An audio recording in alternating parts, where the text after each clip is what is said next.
Selamat pagi murid-murid, hari ini kita akan menyambung topik yang semalam iaitu menerbitkan rumus kecurunan suatu garis lurus pada satah kartes. Ini adalah rumus kecurunan garis lurus yang memintas paksi X dan paksi Y. Jadi, titik persilangan antara garis lurus dengan paksi X itu kita namakannya sebagai pintasan X. Titik persilangan antara garis lurus dengan paksi Y, kita namakannya sebagai pintasan Y. Pada garis lurus yang memotong paksi X di titik X kosong dan paksi Y di titik kosong Y, kecurunan dapat dicari dengan menggunakan rumus di sebelah, iaitu rumus kecurunan apabila garis lurus itu memintas kepada paksi X dengan paksi Y. Lihat kepada contoh, rujuk buku teks muka surat 194. Contoh ke-6, tentukan kecurunan apabila diberi pasangan koordinat yang berikut L40 dan M08. Langkah pertama yang kita harus buat adalah iaitu melabelkan X1, Y1, X2, Y2. Lepas itu, kita kenal pasti pintasan Y dengan pintasan X. Pintasan Y bagi soalan A ini adalah apa? Lihat kepada Y. 8. Kenapa 8? Kita tidak boleh ambil nilai sifar. Jadi, kita ambil 8. Pintasan X. Lihat kepada X. Pintasan X ialah 4. Kerana X2 adalah sifar. Kita tidak boleh ambil itu. Kecurunan, kita masukkan ke dalam formula kecurunan, iaitu pintasan Y bahagi dengan pintasan X. Jangan lupa negatif di sebelah.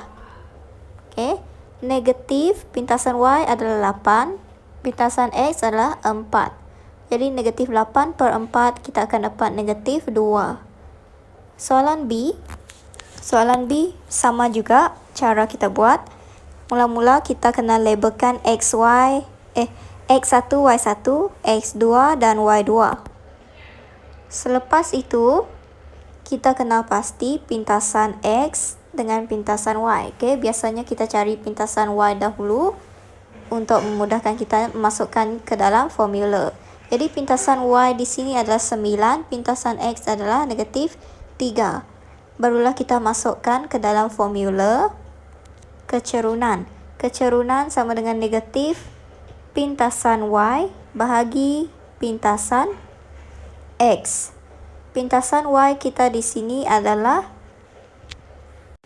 9 per pintasan X adalah negatif 3.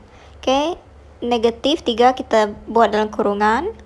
Negatif akan menjadi positif. Jadi, 9 per 3. 9 per 3 sama dengan 3. Rujuk contoh 7. Hitung kecurunan garis lurus AB dan PQ berdasarkan rajah di sebelah. Untuk soalan ini, langkah pertama kita kena cari nilai kecurunan bagi garis AB.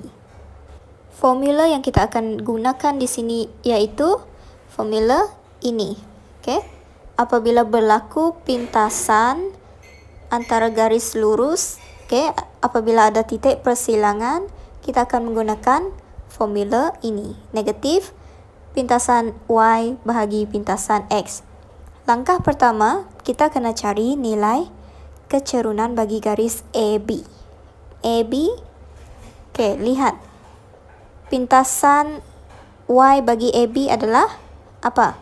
Pintasan Y bagi AB, kita lihat di rajah sebelah adalah negatif. Bukan negatif. 2, 2.